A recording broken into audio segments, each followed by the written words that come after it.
is mHub. This is the place where businesses start and grow. We're here to meet a lady who is not just a social entrepreneur, she is also a technology enthusiast and an innovator. We're here to meet the founder of mHub, Rachel Sibande. Come join me. Hello. Oh, hi. Hi. How are you? I'm fine, how are you? Good. Thank you. mHub. Yes, Fantastic you're place. Thank you, Joab. I've always wondered where the M comes from. Well, I wanted to put the word Malawi. Yeah. But as you know, it's a protected name. Okay. So I figured, well, just M. That was clever. Yeah, That was M. clever. Tell me more about this place. I find it particularly fascinating. Tell me about this wall to start with. So this is the Wall of Dreams. Aha. We nurture young innovators. Innovators are dreamers. Yes. And we want to encourage them to dream aloud, dream big. And it starts here. So here they will write their dreams, their ambitions, their aspirations. I don't have space to write my dreams though. Or you could squeeze. Because It's enough for everybody. my dream can't fit on this wall. So I've got very, very big dreams. We call it the elevator pitch. The elevator pitch. Yes, it should fit into 30 seconds. Ah, okay. I think I've heard that before. Yes. A pitch that you can make going up the elevator. Yes, Something if you meet quick. Bill Gates in an elevator going to the 4th floor, he asks you, what do you do, Mr. Joab? In that space of time from the ground floor to the 4th floor? How can I condense all that in 30 seconds? That's really tricky. It's possible. If you come, we'll help you to I get guess around that. I guess I need to take a tour around this place. Just tell me Sure. more about this place, what you have and what not. Yeah, so we incubate emerging innovators and entrepreneurs. Okay. So as you can see, this is like a small company.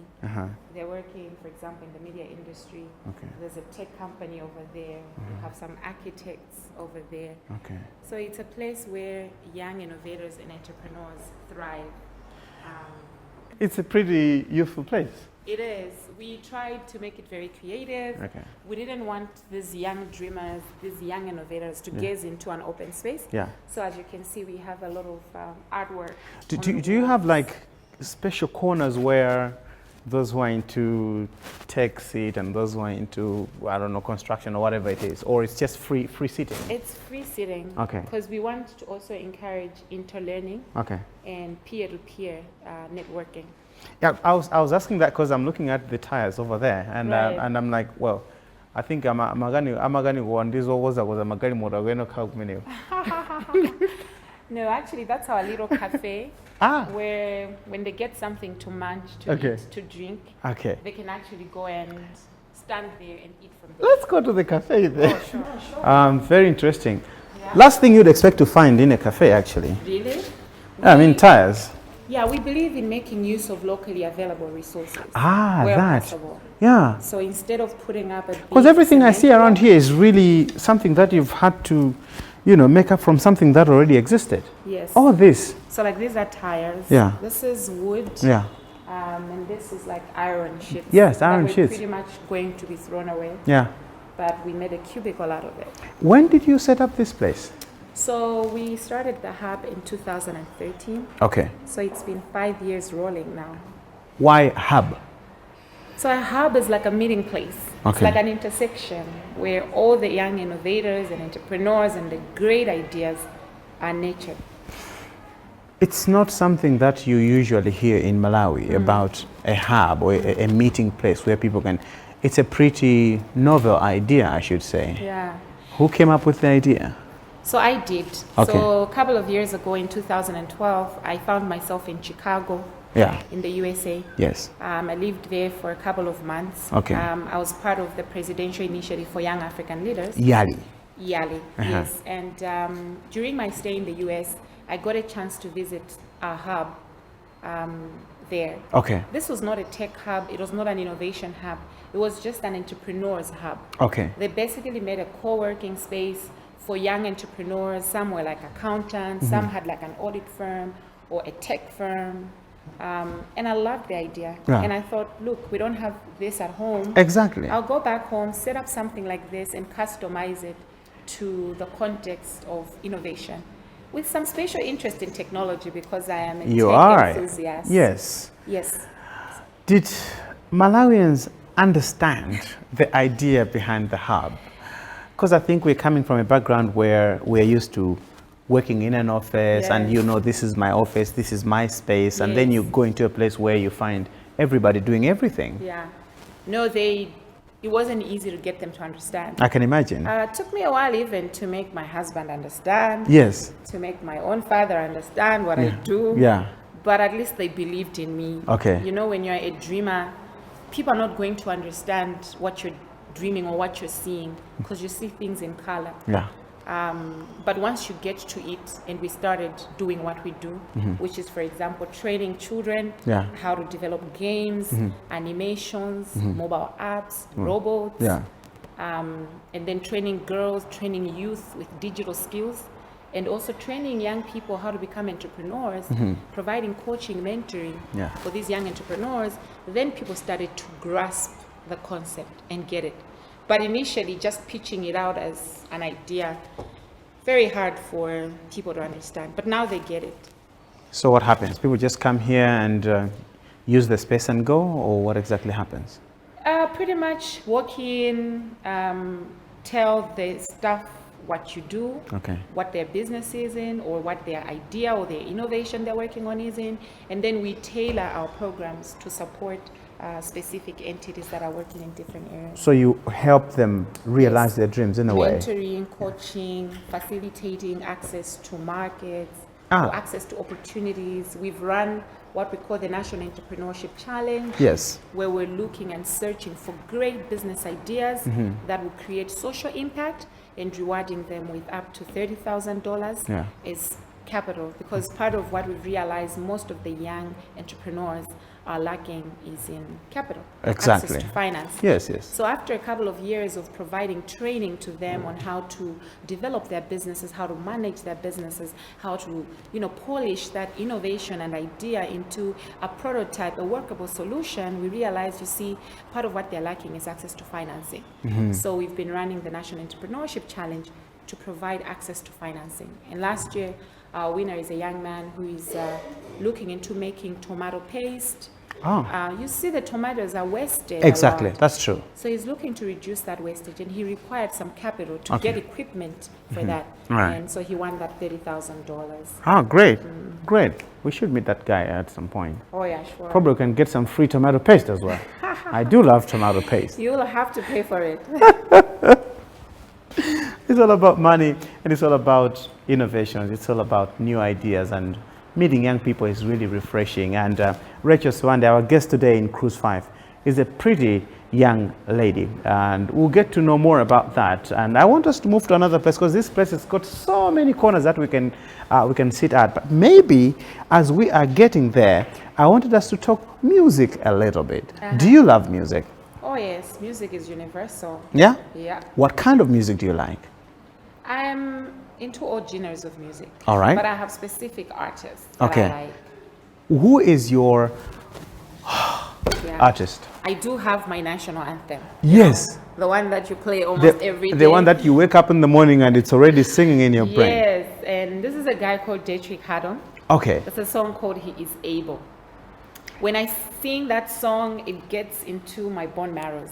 Let's see if this song is going to get into your bone marrows, because it definitely gets into Rachel's bone marrows. And this is He Is Able by Chakhaza.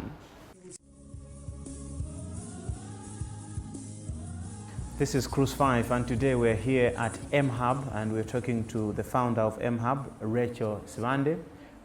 We just jumped right into the conversation because this place is so amazing. There's so much to enjoy about this place. But we wanted to know more about you. And when we were talking at the cafe, you did refer to your husband and your dad and how they felt when you told them about setting up this hub. But let's talk more about them. First, about your family, where you come from. How many were you born in your family? So I was born of, well, obviously two parents. Yes. Their names are Ben and Ethan. Okay. Are they still alive? They are. Both of them? Yes. Amazing. I'm grateful. You are. You must be a lucky person. Yes. So they make a home right now in Blantyre. Okay. And in Pingwe.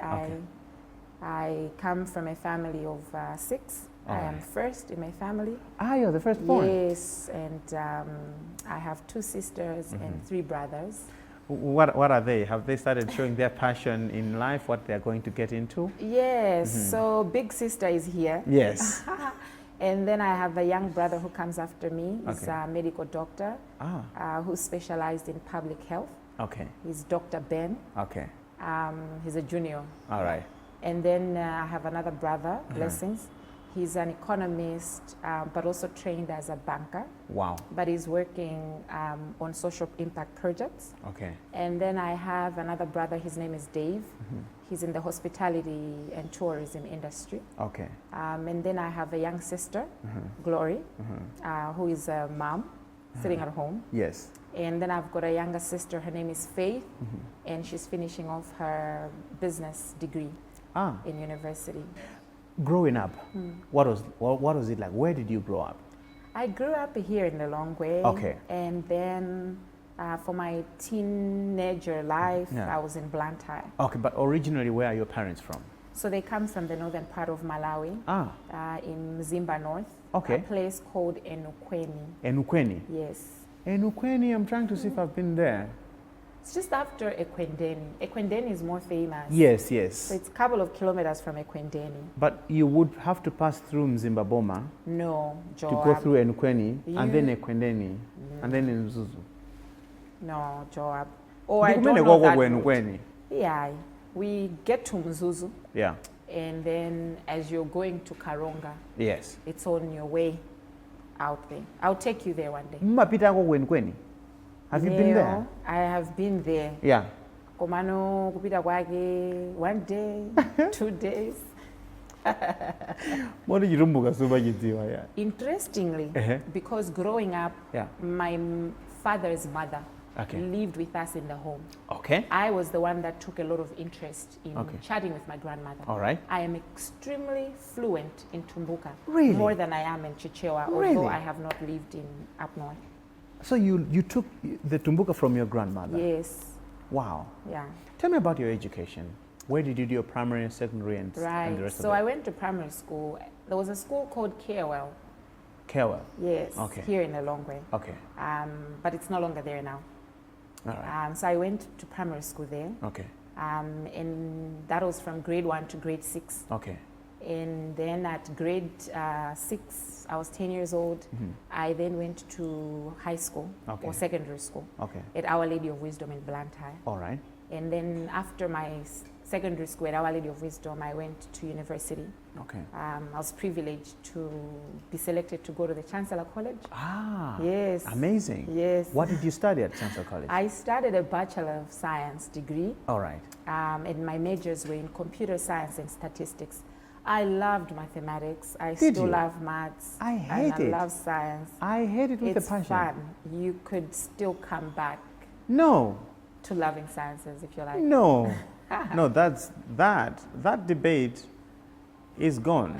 Really? We're not having that debate at all. What drove you into science? What fascinated you about it? Curiosity drove me into science. Okay. When I was young, I wanted to discover new things. I'm still curious. Okay.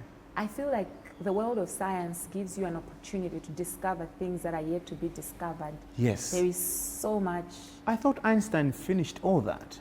He did not finish everything. Darwin finished everything. Not at all. Even Stephen Hawking, there's still some things gaps to discover. Missing, you know, for him and other scientists to discover about the universe, about the galaxies, about medicine, about computers and technology. Did anyone inspire you into that, or it was just a voyage of discovery and then you stumbled on one thing and you wanted to know the next thing? It was a voyage of discovery. I didn't have any sort of role models to look up to growing up, but I was inspired by the things around me. I look at a phone and I would become curious to understand how it works. If I dial in a number, how does that work? That it's, you know, going to be connecting to somebody. Yes. I ask myself these things all the time. Yes. So maybe I could still study science. Absolutely. I should start thinking and asking a lot of questions and maybe I'll become a scientist. I digress. You do your science, Bachelor of Science at Chancellor College, and then after that, what happened? After that, I was a teacher at the Kamuzu Academy.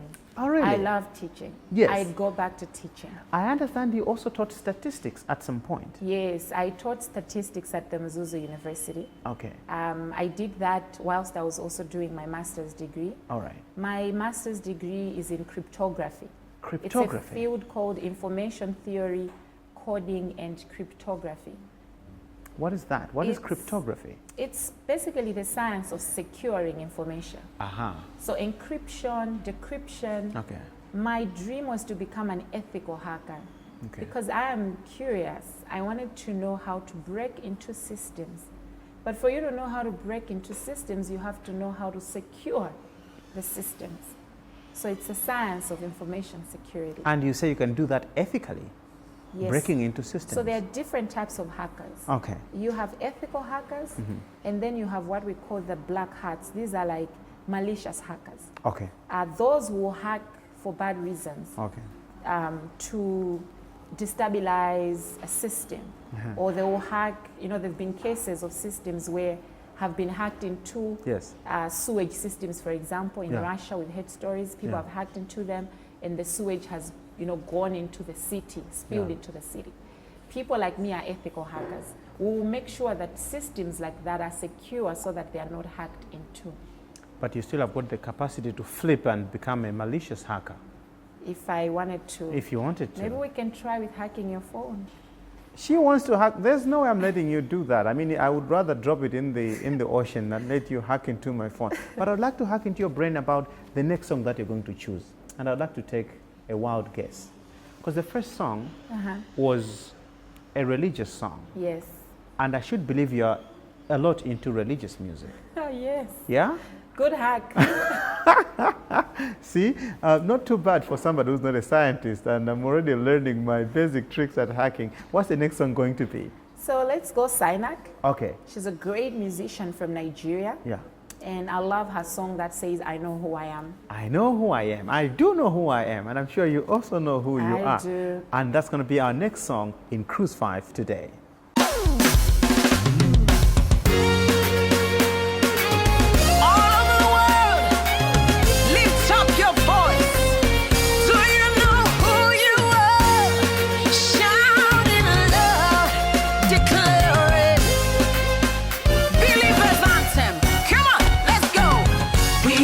Chosen generation, we've been called for to show His excellence. Hey, all I require for life, God has given me, and I know who I am. We are a chosen generation, we've been called for to show His excellence. All I require for life, God has given me, for I know who I am. I know who God says I am, what He says I am, where He says I'm at. I know who I am. I know who God says I am, what He says I am, where He says I'm at. I know who I am. I'm working in power, I work in miracles, I live a life of favor.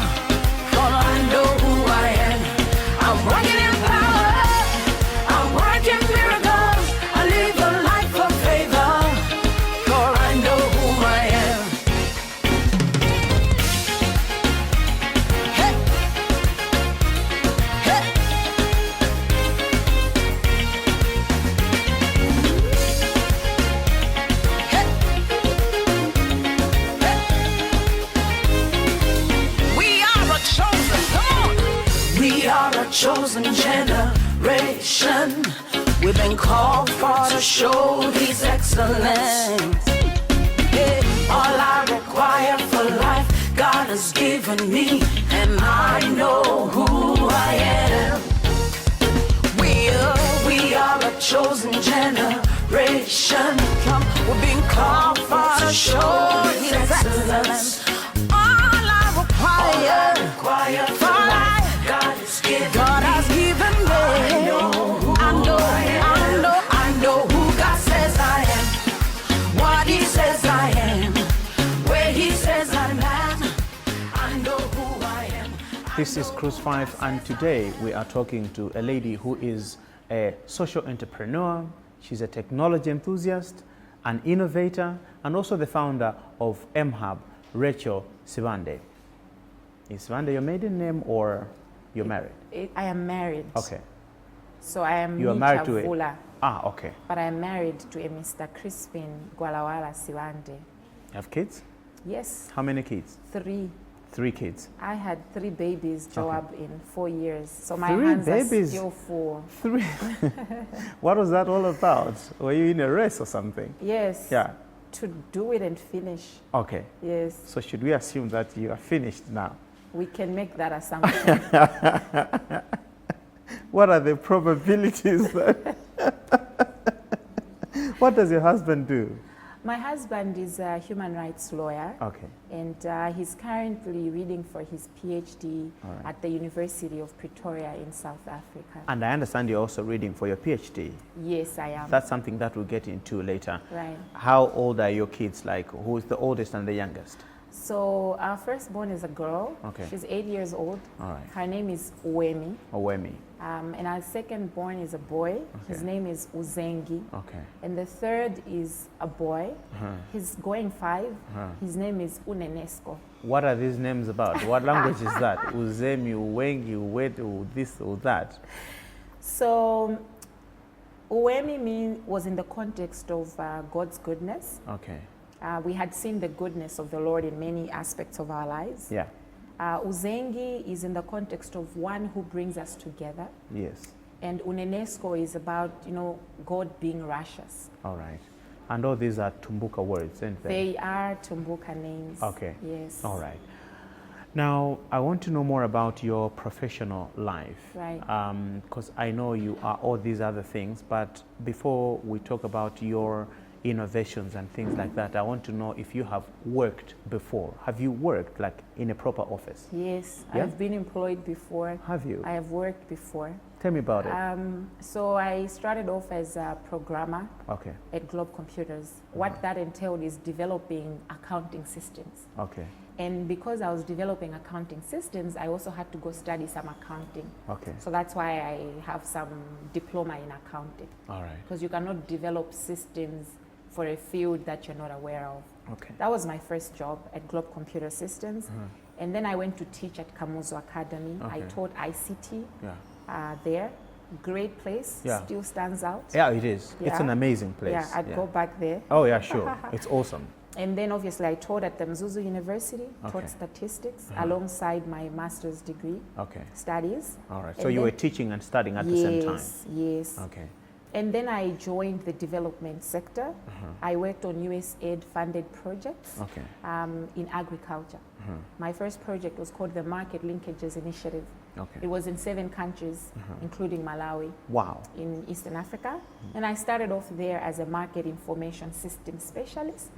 We were basically building technology solutions for farmers to receive market prices on their mobile phones. Ah, So that's they should interesting. be able to know kumponera Yeah. kudowa mitengo ya nyemba nanyati kolopete ndi ndrama zingati. They So get that information on their phone. their mobile phone. So I then was promoted to become deputy country director of the project and ultimately as country director. Wow. Through that transition, I was able to gain a lot of skills and knowledge in managing people, managing development projects, which I am able to use that knowledge now as I run the hub. How did the transition happen from you being employed to you setting up your own initiatives like the hub and some of these things? Yeah. How did that happen? So in 2013, I was closing off one of the development projects, the USAID funded development projects. And it was at a time when I was planning to go for my PhD studies.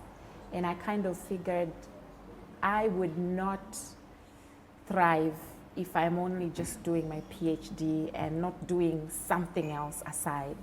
So that's when I planned that as I go to start doing my PhD, I should also start something that can keep me busy and that can satisfy my curiosity. And that's when I started the hub. It should be a pretty scary thought, though. To start. Yes. Yes, you see a lot of people struggle with starting, but I always say, you know, start where you are, start with what you have, and start now. If you procrastinate, you will die with those ideas, and the grave has a lot of potential and rich ideas that are there that were never implemented. How do you get over the fear of getting from your comfort zone and starting something that you are not so sure about, how it's going to turn out? How do you get over that fear? Because I think that's what keeps people stuck where they are. I think believing in oneself is very important. You see, they say there's going to be a time when nobody believes in you, and you just have you for yourself. Ah, yeah, that's true. Yeah. That's very true. Yeah. People Happens need quite to often, learn, actually. Yes, people need to learn the art of self-affirmation. See, Muhammad Ali says impossible is nothing. Impossible is just a word that is thrown around by big men to scare people. So the moment you start thinking that this will be impossible, or I cannot do this, you're not going to do it. Impossible is just a word. It's nothing. You need to transcend that self-belief, self-affirmation, and say, I can do this. Mandela also said it's always impossible until somebody does it. Exactly. And then you realize, well, it's not impossible after all. After all, it's possible. And most Malawians believe it's impossible for a lady to be a scientist. Oh, really? Yes. Even going through primary school education, secondary education, tertiary education, yes, they usually find it unusual for a lady doing sciences. Did you find those stereotypes during your career? I've gone around those stereotypes a lot. Yeah? But you see, to me, they were like a fuel and an engine to push propel on me forward, because I'm like, I can still do this. And I come across colleagues in the workplace, or especially in the tech space, where they can't believe that maybe I can develop a mobile app or a web app, or I can do some technical things. But once you do it, then you prove them that you also deserve a seat at the table. Exactly, iwewe kumafira kuti anthu awa sakundibatsa ulema kuona ngati kuti takataka yadawo. Yeah. And you see, even the world has perceptions. Amaona mina muntu mena kuonekera ipewe na fitfoje patu amembekeza kuti aone nditu ndamene wawo yes. But it's also in the way that you carry yourself. And they say ntchito zamanja ako muntu zimakuchitira umboni. So just work on getting the result. That has been my approach to deliver, and let those results speak for me. Malawi as a country and innovation. I've heard it said that we don't promote innovative ideas in the country, that it's really difficult for a Malawian to conceive of an idea and see it develop into something.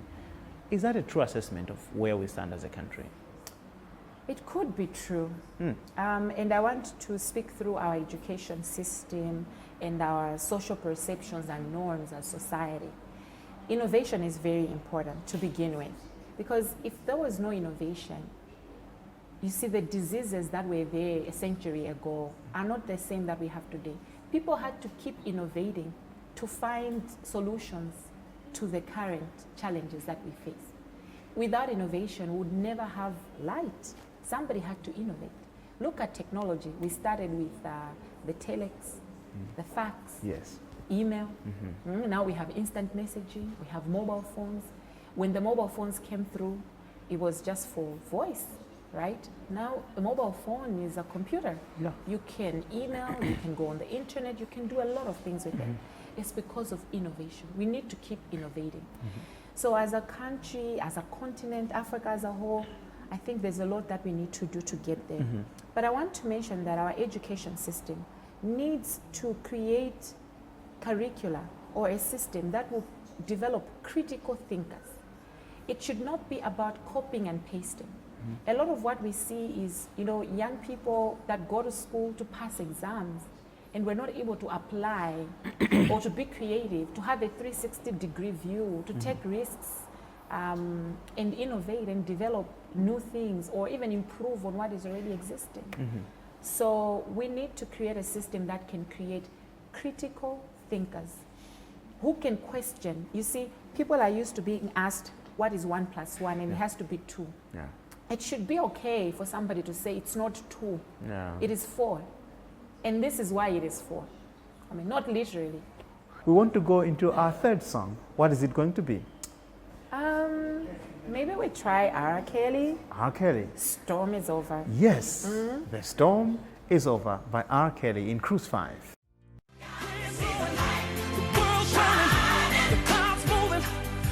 You are a recipient of an award that you just got in 2018. The Next Einstein Forum. You got an award. What was that award about? Right. So the Next Einstein Forum is an initiative that is looking to find the next Albert Einstein from Africa. Okay. You see, it's a world of possibilities. Einstein was the father of science, and they believe that in nurturing young African scientists and researchers in mathematics, engineering, technology, maybe we could find the next Einstein. The challenge to invention, to innovation. Yes. You won this, the whole Africa, isn't it? Yes, humbly so. This is very exciting. Tell me about the competition and what it was like. So this was a competition to innovate and invent. Okay. It was put out to the whole of Africa for African scientists. I applied because I've been working on this prototype and innovation with technical partners from the University of Florida in the USA. It's a solution to the energy challenges and gaps that we have in Malawi. You see, 90% of Malawi's population are not connected to the electric grid. And for those that are connected to the electric grid, they face intermittent power outages. Yes. 8 hours, sometimes to 25 hours. And I was looking at what could be the solution. Rather than sit and complain, what could be done? So we have worked on a prototype that uses maize cobs. You see, Malawi produces 3 million kilograms plus of maize every year. And much of the maize cobs are put to waste. So we use maize cobs, take them through a thermochemical process to generate combustible gas. And if you burn that gas and take it through some other processes, you can generate steam, electricity. Wow. And so we're hoping that we can set up some community microgrids. Our initial target is communities that do not have any electric infrastructure at all, for them to be able to have access to energy from locally available resources, maize cobs. How many people entered this competition? There were 133 applicants. From all over Africa? From all over Africa. These are like researchers, scientists, and academicians from scientific disciplines in technology, engineering, climate smart, health, and what is called deep technology. And from all that, you emerged as the ultimate winner. Yes, privileged to have. It's an exciting thing. Did it come with a financial reward? Yes, it did, Joab. Definitely, this financial reward should go towards the innovation that you came up with. Yes, we are investing the financial reward into getting a new biomass gasification plant from South Africa. But this is not the only award that you have won. I know that you have gotten many other numerous awards. Probably it would take us the whole day to talk about them. But the recent one that I can recall is the one that you got in Egypt. Tell me about it. So that was the World Youth Forum. Yes. It was a gathering of young people from all over the world, not just from scientific disciplines as with the Next Einstein Forum, but from across disciplines. And I was recognized as one of the 13 young visionary leaders of the world. Very humbling experience, especially that it was a big surprise. When they invited me to go to Egypt, they asked me to speak, and I did not see it coming. So it was quite a humbling experience. And not so long ago in 2016, Forbes said you are one of the most amazing young entrepreneurs under the age of 30. By 2016, you were still under the age of 30. Yes, I was. You must be fairly young then. Age is just a number. Age is just a number. Yes, I am 32 tempted. now. I was tempted to ask your age, but then I was reminded that you never ask a lady how old she is. You've been granted that. At 32, you have achieved all these things. I think you must have a very bright future of innovating, I guess. Yes, and it comes with a lot of responsibility and expectation. I do know that a lot, to whom more is given, much is expected. Yes. So there's the challenge to do more and to deliver results that comes with it.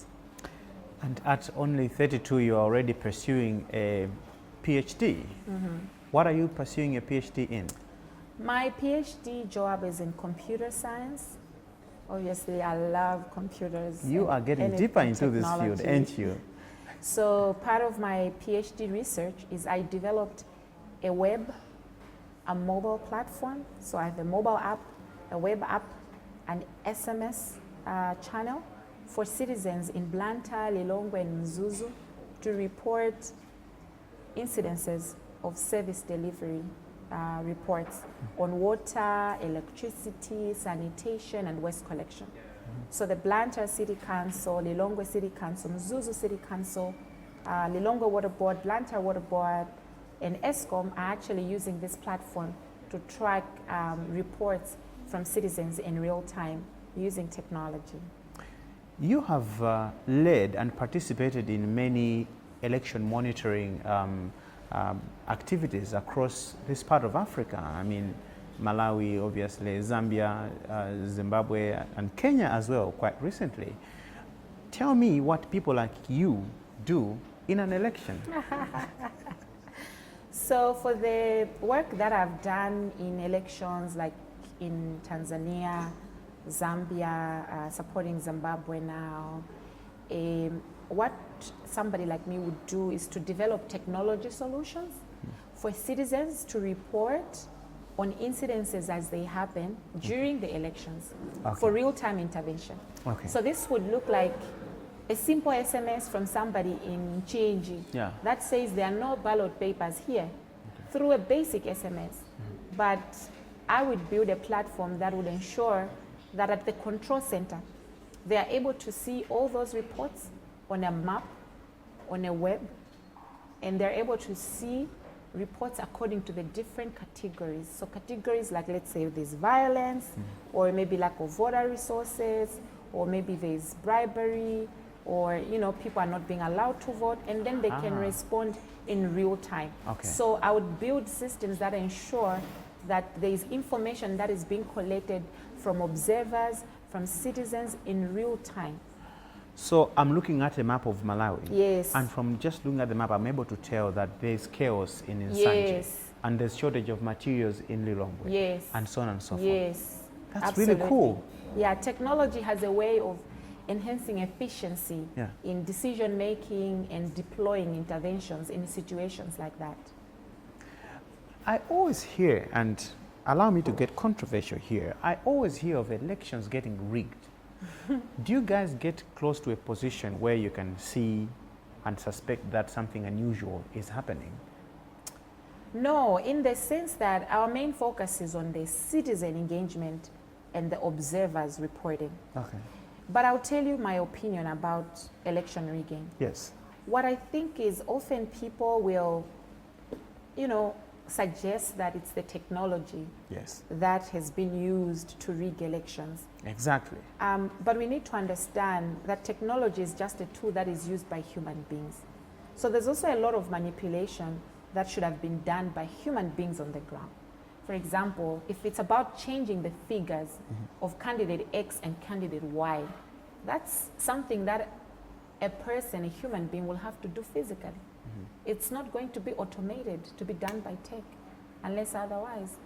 But I have not worked closely in looking at how elections get rigged or not. Because I was thinking you were going to tell us how elections get rigged. I would want to learn. Because it's been speculated on many occasions that there's some kind of electronic things that go on there, and then people are able to manipulate the figures, and then boom, you've got something that you never really thought was going to happen. So for countries where they have systems where, let's say at a polling station, the voting has finished, they've counted the ballots, candidate Joab 80 votes, candidate John 100 votes. If their system is that they should punch that into an electronic system and maybe transmit it to elsewhere, yes, it's possible for some hacker to deploy a system that can manipulate those results. So it's possible? That is possible, just like with any other system. Yeah. It will happen with any other system. Somebody can hack into some accounting system to change things. They could hack into a billing system for a telephone company so that it doesn't bill your number. Yeah. They could hack into satellite TV so that it doesn't bill or cut or your you watch free channels. Yeah. It can happen with any system. And that's why we need ethical hackers and information system experts to secure such systems. What happened at Facebook? That whole big data thing and all this data getting into wrong hands. Yeah. What I can tell you, Joab, is that whatever you put on the internet, it's your post, your views. When you sign up to open these accounts, you put your age, your gender, the websites you look at, all that, you are creating a digital footprint. Even if you left that account today. Even if I deleted everything. Yes, there's a repository somewhere. So I think when people get into these internet spaces, online spaces, they just have to be very aware that they are sharing this information publicly and they're creating a digital footprint. So you can't blame anybody really. I mean, you willingly provided this information, so you know the risk that you're taking. Yes, and on the other hand, they have to be also, the tech companies have a role to play in ensuring that they make people aware of the elements of data protection and privacy, in knowing that whatever they are putting up, it's going into some digital archive and repository. And so what tech companies do, data is the currency today in technology. What technology companies would do is they will sell the information, let's say about how many people are males of a certain age bracket, what sort of sites are they looking at. So if Joab has been looking at sites that are giving you information about jackets, blue jackets, you know, they'll give that information probably to a clothing company so they will know that will do targeted advertising to you. I'm talking to a geek and she's going to select our next song. What's the next song going to be? I'll take it from Malawi this time. Okay. Yeah. Yeah, because I mean we've been all over the world. Yes. And we haven't been to Malawi. Yeah, it's the legend, Rachel Sibande. Fantastic. It's got a song called Ntawi. It's so rich.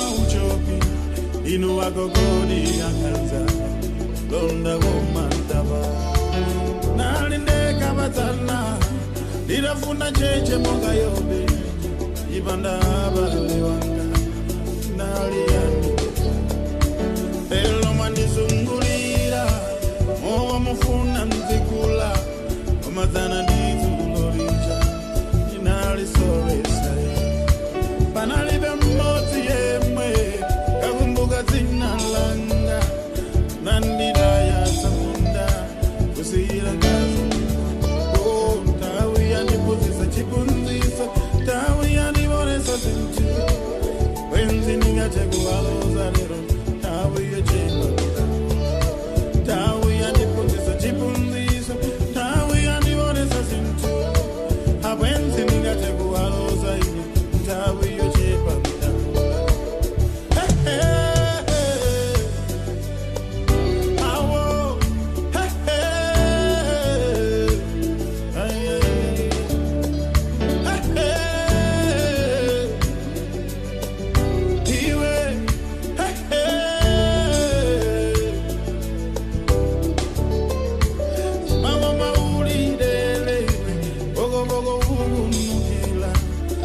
Kisa mtumba magumu Mugumaduka chilekwe Mama wuga jira nyegunje Ose amabala liga Marisobola pangwala Amabwera chintu chikaula Nono chipunzi sonda chibeza Ugafuna kuchova Yambe wataniza mwili wao Odi lama waniramu Ugafuna kujesa antu Yambe wajesa bale wao Odi balibeko. Tell me about the concept of innovation and why it's still important in this day and age. Yes, you see, the human being is like a pregnant woman who is always in labor, expecting and expecting new things, expecting more efficiency, and looking for new and exciting things. And so we have to keep innovating. A good example is with mobile phones. There were companies that I wouldn't want to mention them. Yes. You know, back in the days. Yes. Their mobile phones were like, you know, the order of the day. Yes. The moment they stopped innovating, you rarely hear of them now. Today you have the Samsungs, the iPhones, year in, year out. They're bringing in new brands, and people are hoping onto them. So when I say the human being is like a pregnant woman, always in labor, always expecting new things, more efficiency, is the reason why we need innovation. Because people are always anticipating and ready to grasp and hope onto the new thing. Besides that, the world has many challenges, and these challenges evolve and change over time. You see, like I said earlier, some of the diseases we had a century ago are not what we have today. Yes. Now, if people in the medical field stopped innovating, it would be problematic. Yes. We would not be able to address some of the diseases and challenges that we're facing today. So we need to keep innovating to quench the thirst and curiosity that people have for new things, for more efficiency, but also to solve the world's problems and challenges. That's Rachel Sibande, our guest today in Cruise 5. Can we listen to something we can dance to? Yes. Yes? Let's try Kirk Franklin. Kirk Franklin? It's a song called Stomp. Stomp? Yes. Have you danced to that song before? Yes, I stomped it. Kirk Franklin, Stomp. For those of you that think that gospel music is going too far,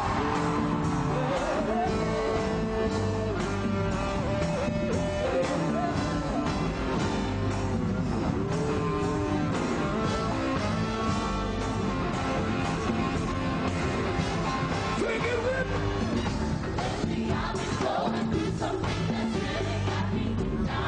Come on, Brazil, come on, come on. Come on.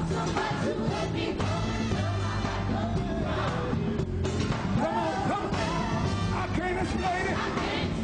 Can't obtain it.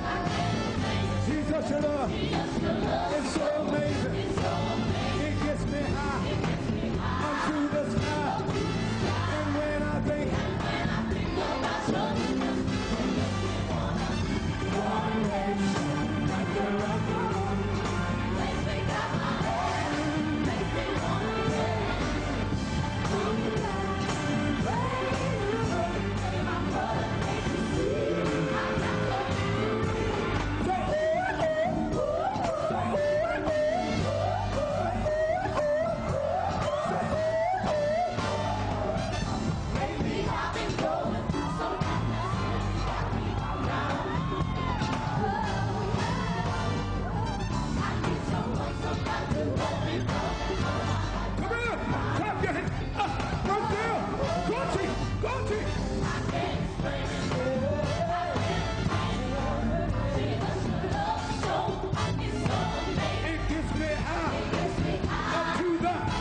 We're still at mHub, and it's got so many nice places. What do we call this now? This is our little stadium. Okay. Yes. Do people come here to watch football? No, not really. Here is where the children will learn how to develop games. Okay. Because we want to make it exciting. All right. To stimulate their innovativeness. Okay. So they'll come here to learn how to develop games, how to develop animations. We do our robotics club here. We do some of our trainings for the girls and the youth in digital skills and entrepreneurship here. If you were to tell me in basic English, because you haven't been speaking English all along, the things that you have been speaking, what are the exciting projects that you've been involved in? Like, how do they impact lives of people. Right. Yeah. So I'll tell you of some of the projects that we've been involved in. Yes. We have a project where citizens are using basic SMS to report on human rights violations and abuse. Okay. So this could be something like there's a child in some area who is being molested by neighbors, maybe because the mother leaves the child alone at night. Okay. This is a real example that has come through.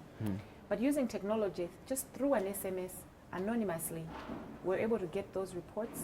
We've given the platform to be used by service providers that are working in the area of human rights. Okay. Then they're able to get to these places, track such cases, provide litigation support or mediation and psychosocial support. It's just an example. Okay.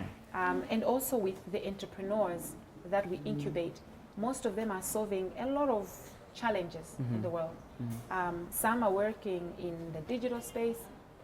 Some are working in, like, we have architects who are creating drawings for innovative buildings and structures that can be used by the common Malawian. Some are into waste recycling. Some are in the food business and industry. So it's a diverse broad of entrepreneurs that we incubate. But as a hub, we also have that earth energy company where we want to generate electricity and power and light for communities that are not connected from maize crops. And I know that we're into the world of big data now, and there's all kinds of things that you people can do, from collecting data about our habits, how we use our phones, what kind of information we put in there, how much airtime we use. Just tell me more about how big data is connected to the real life challenges that we face and the solutions. Yeah, I'll give you an example. So using big data, we can be able to understand the patterns of how people load airtime into their mobile phones. Okay. Statistically, we can do some analysis Okay. to categorize people according to their income earnings based on how much airtime they're topping. That's pretty simple. Yes. And then that is insight number one. Okay. So we'll be able to see a category X of people that are low income earners based on maybe they top up with low amounts, but also in, spread periods. Okay. So matter udoguri ugu and hagama bangato baba mangweka tima 50 kwacha, tima 100 kwacha, ma 200. Then you kind of get an insight and some analytics on understanding of the income earnings of people in that particular area. And then using big data, we can then also use satellite data, satellite imagery, to be able to look at the crop in that particular area and predict yield before the crop is even, ripe for harvest. You're able to do that? Yeah, just by looking at how green it is, and there are a lot of factors, obviously, that goes into the technology. Now, if we are in area X, it is full of people, or 80% of the population there are low-income earners, according to the analytics we've generated from their top-up of airtime pattern. Yes. Now, in that same area, you do the satellite imagery, and you find that the crop is not as green and as good, and there is a projection for low harvest. Then you can be able to extrapolate those analytics to generate insights that says there's going to be a food crisis.